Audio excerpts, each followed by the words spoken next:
Welcome to a special Cleantech deep dive. Great to be here. Now, we usually like to focus squarely on the tech and the market trends. Absolutely. But today, there's something we really can't sidestep because it's having such a massive impact. You're talking about tariffs. Exactly. Tariff issues. They're genuinely shaping the whole landscape for clean tech companies right now. That's right.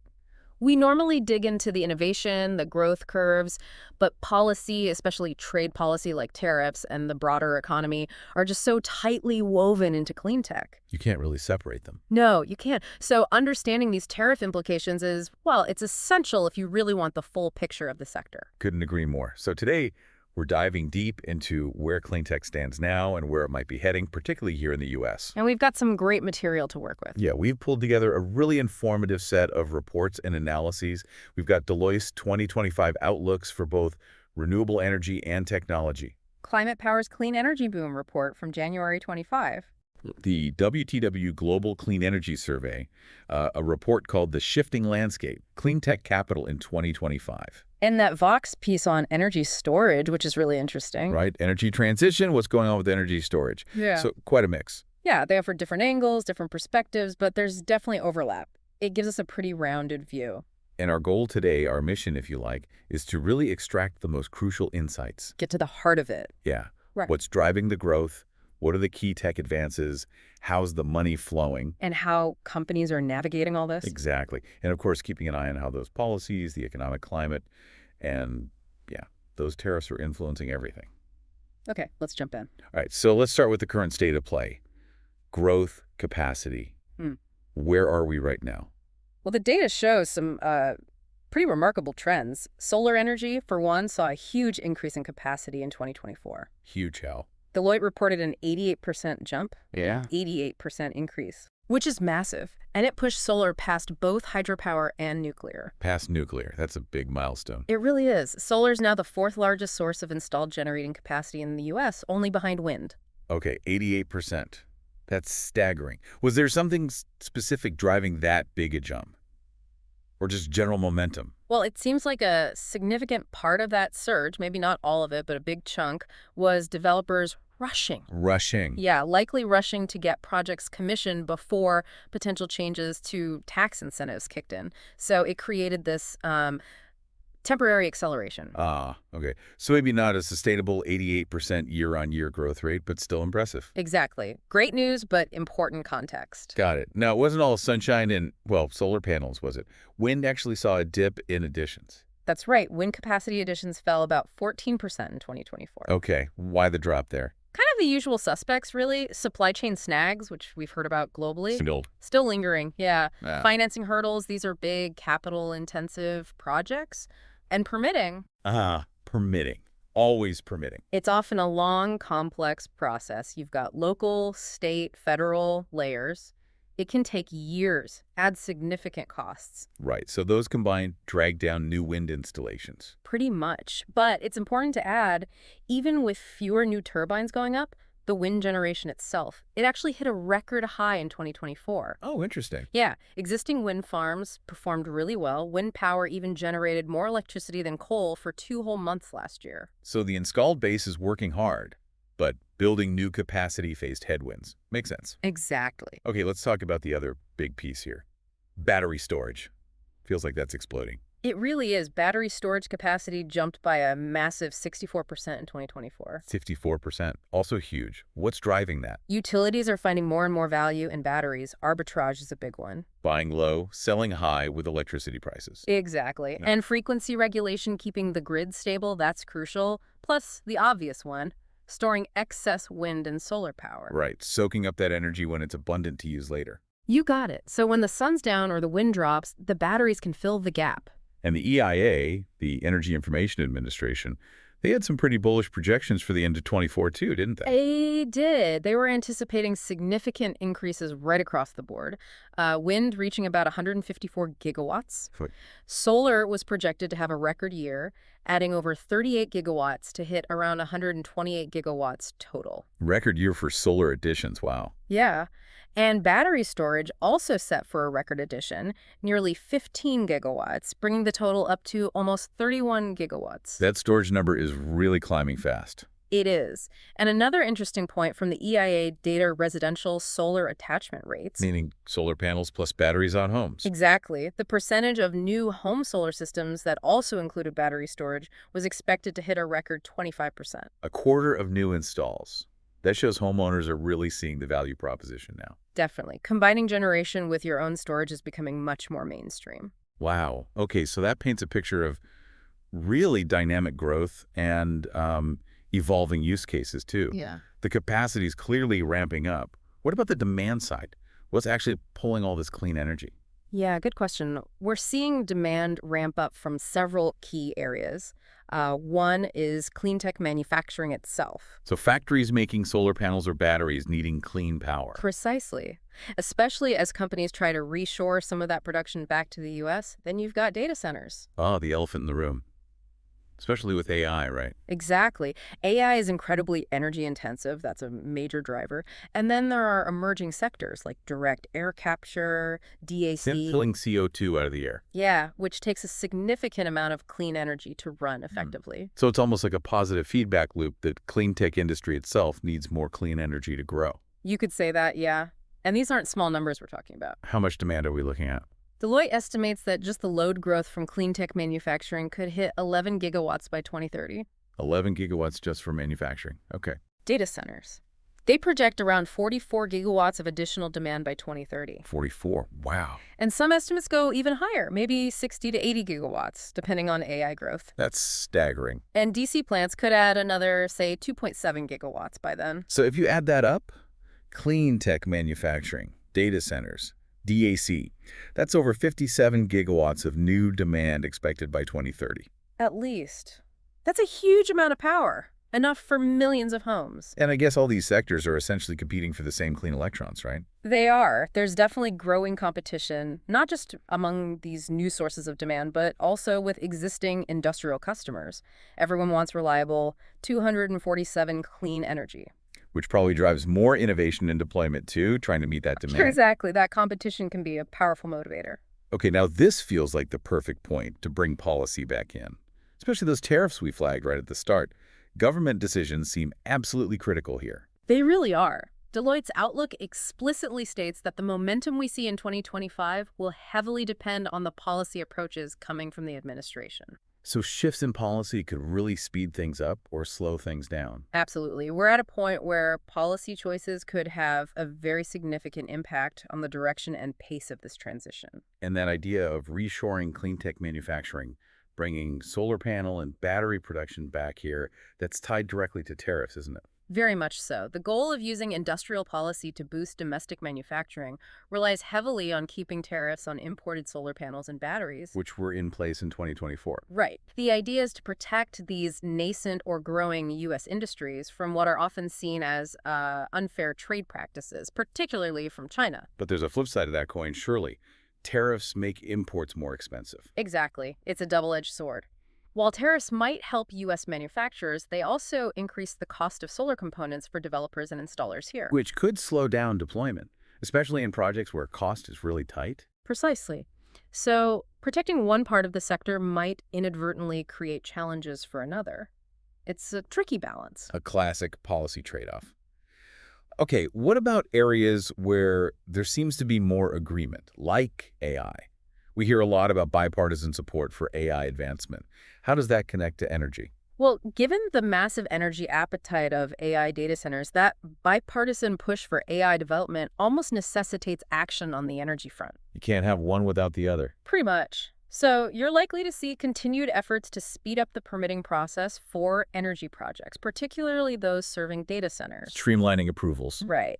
And also likely continued public-private partnerships focused on powering these data centers with renewables. Tech companies have made big net zero commitments, and politicians recognize the need for the energy infrastructure to support the AI ambitions. Makes sense. They go hand in hand.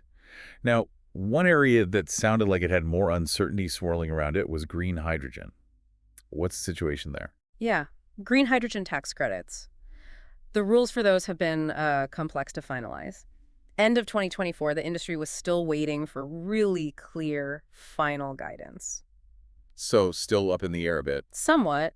And with a new administration, there's definitely potential for those proposed standards to be revisited. Yeah. Some folks in the industry even think the rules might be loosened a bit to try and spur faster development. And why is that so crucial?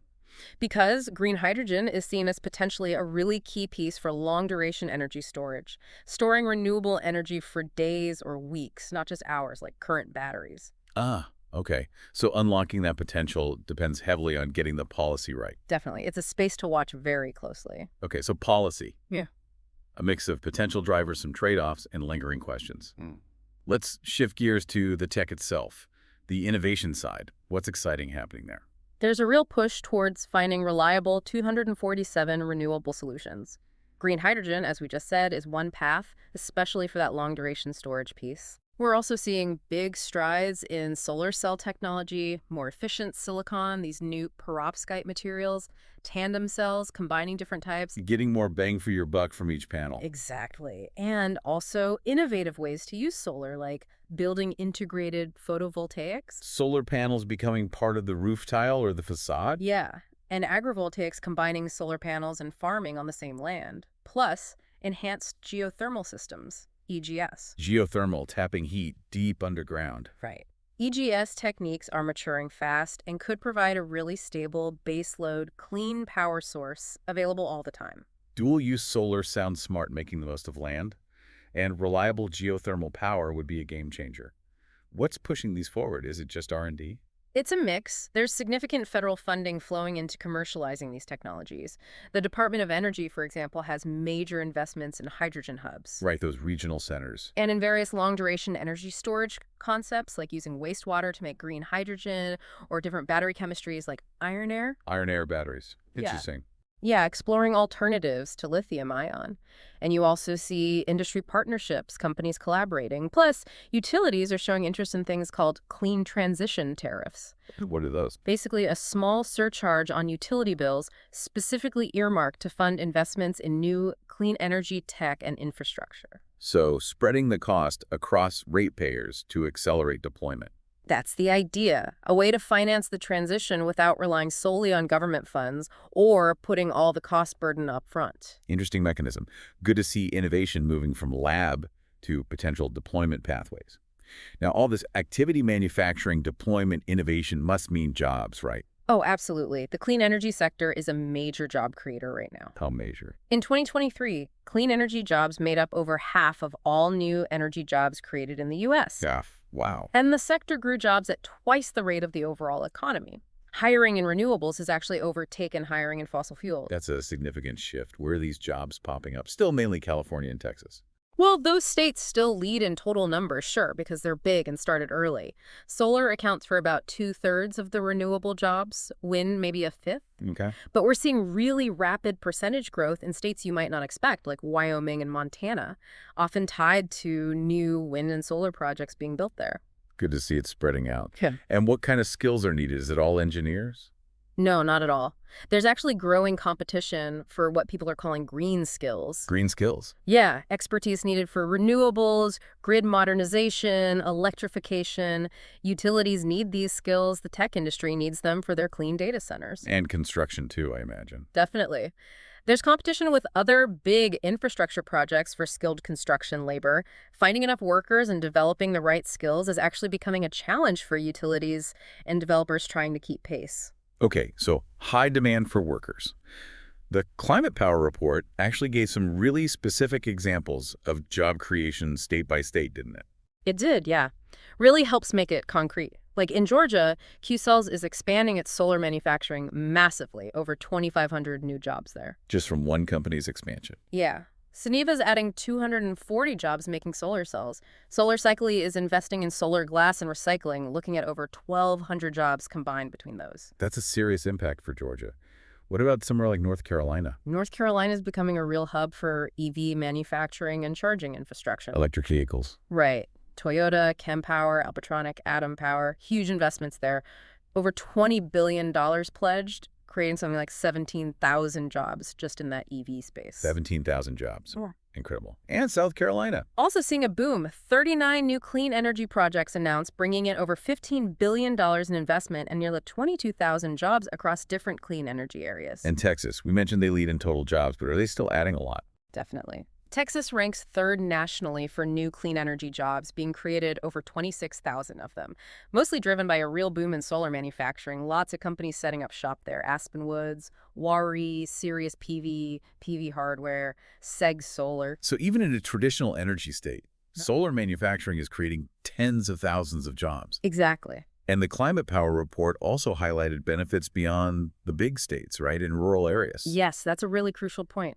Across rural America, they identified 131 new clean energy projects. Wow. Bringing in over $55 billion in investment and creating over 62,000 jobs across 33 states. 62,000 jobs in rural communities, that's significant. Huge. And also in disadvantaged communities, 330 projects, almost $127 billion invested, over 155,000 jobs created there. Can you give an example? Yeah, like West Point, Georgia, a rural area. Kia expanded its EV manufacturing there, creating 200 jobs.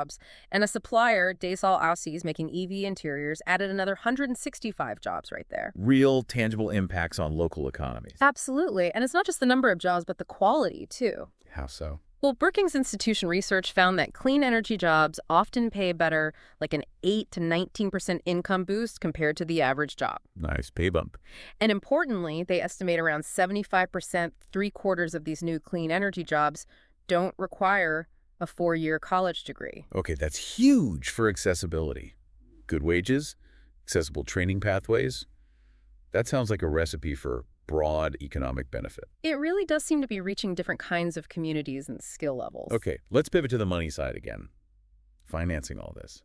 How are companies actually getting the capital they need? You mentioned it can be tough. It can be, yeah. High upfront costs, long development times for some projects, those policy uncertainties we talked about.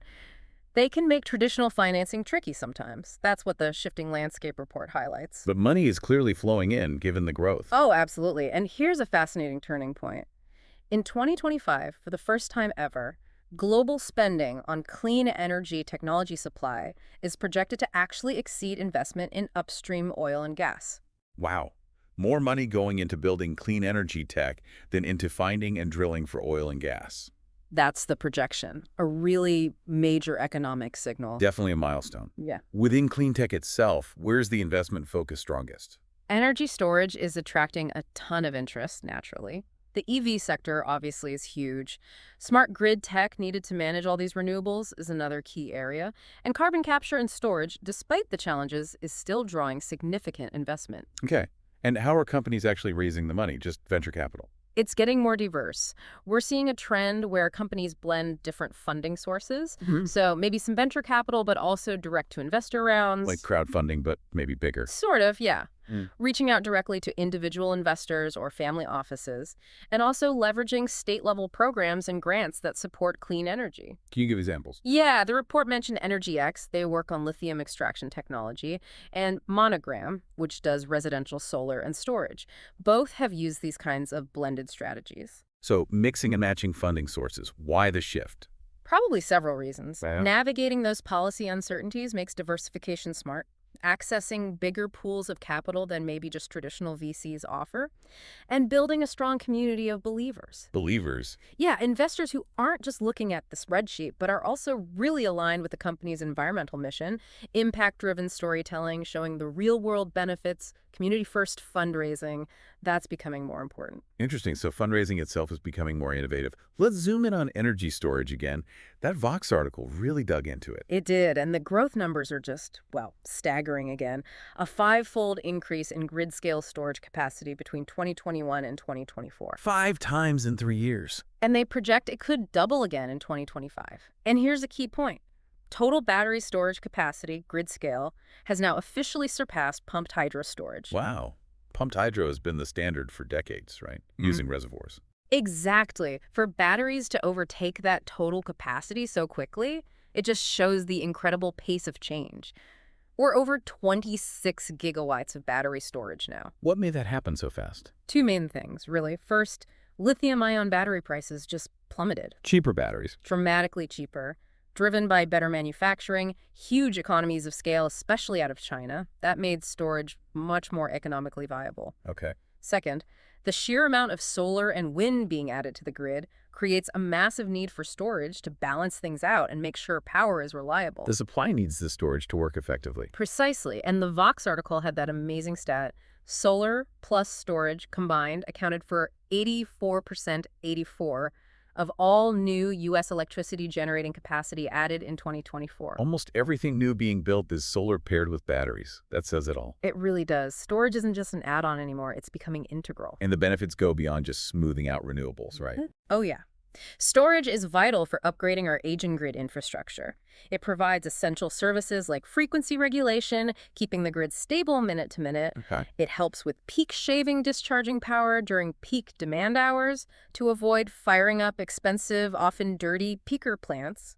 And it enables microgrids. Localized power grids. Yeah, which can boost resilience, keep critical facilities running during outages, or power remote areas. So lots of value streams. Now, current lithium-ion batteries are great, but they mostly store energy for a few hours, right? What about longer durations? That's the next big frontier.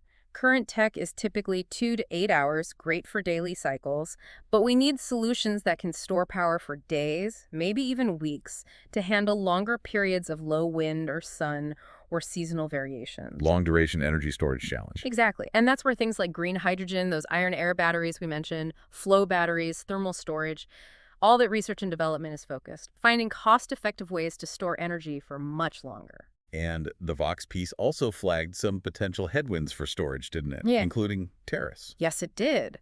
Potential changes to tariffs on imported batteries could impact costs. An economic recession could slow down demand, and there's always the competition for raw materials like lithium and cobalt. Right. Securing those supply chains is critical. Absolutely. So huge potential, rapid growth, and Yes. still some uncertainties to navigate. Okay, let's broaden the lens again. The WTW Global Clean Energy Survey looked at things worldwide. What were the key takeaways there? Well, first, just the sheer scale of investment needed globally. The IEA estimates we need something like $4 trillion a year in clean energy investment to hit net zero targets by 2050. $4 trillion annually. That's a huge number. Massive. But the encouraging sign from the WTW survey was that global business leaders expect, on average, a 34% increase in their own organization's spending on clean energy tech and infrastructure just in 2025. Okay, so businesses are planning significant increases in spending. That's positive. It shows a strong global commitment, despite economic headwinds. And what about managing risks? These are huge, complex projects. They are. But the technologies themselves are improving constantly. Renewables are becoming more modular, easier to scale up or down, more adaptable to different places, more reliable, more efficient. That helps de-risk things inherently. Better tech reduces risk. Right. And the survey also stressed the growing importance of using sophisticated risk analytics, really digging into the data to identify, quantify, and prioritize the biggest risks in these projects. So getting smarter about understanding and managing the potential downsides. Exactly. Making more informed investment decisions. Okay, finally, let's loop back to the tech industry itself.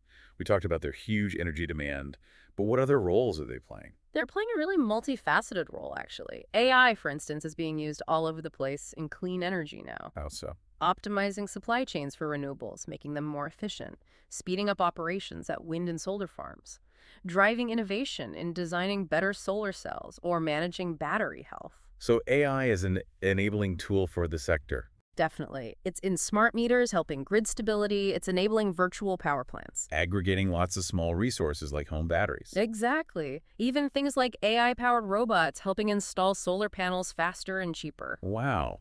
And Deloitte mentioned AI impacting regulation too. Yeah, using AI tools to speed up things like environmental impact studies or permitting reviews, which, as we know, can be major bottlenecks. Anything that speeds up permitting is probably welcome. You bet. And the DOE has even funded research using AI to design circuits for new high-voltage direct current HVDC transmission lines. Better power lines to move renewables long distances. Crucial piece of the puzzle. We're also seeing trends like tech companies helping to repurpose old industrial sites, brownfields, into clean energy data center campuses. Giving old sites a new green life. Right. And one more thing, tech companies seem to be getting more sophisticated about how they buy renewable energy. Beyond just buying credits. Yeah, shifting more towards what are called bundled renewable energy credit purchases, where they contract directly for both the clean power and the environmental attributes from a specific new project. Ensuring their purchase actually helps build new renewables. That's the goal, a focus on additionality and real-world impact, not just offsetting on paper. Okay, so bringing this all together, it's a picture of really remarkable growth, isn't it? Driven by innovation, massive demand increases, serious investment. Absolutely. The momentum is undeniable. But it's happening in this really complex environment, heavily shaped by policy, by economics, and yes, by those tariffs we started with. They keep popping up. They do. And it's a crucial reminder. As exciting as the tech and the growth are, you just can't ignore how much government policies like tariffs influence the whole trajectory. Right. And while we try to stay neutral on the politics, the impact of those policies on costs, on supply chains, on where things get built is just a factual part of the landscape we have to understand. Exactly. They will continue to be critical in shaping how this all unfolds. And amidst all the tech and policy talk, it's worth remembering the huge human side, the job creation we discussed. Definitely. Tens, even hundreds of thousands of jobs across so many states, including rural and disadvantaged communities. That's a massive positive outcome. And the innovative ways companies are finding the money to make it all happen. Yeah, the financing side is becoming really dynamic too, Yeah. adapting to the challenges and opportunities. Well, this has been a really packed deep dive. So much happening in this space. It really is. The intersection of technology, economics, policy, it makes clean tech incredibly dynamic and, frankly, really pivotal right now. Forecasting the future is never easy, even for the brightest minds. Especially in a field moving this fast. True. But one thing is clear. We must remain hopeful and proactive in building a sustainable future. Thank you for tuning in. Thanks, everyone. Until next time.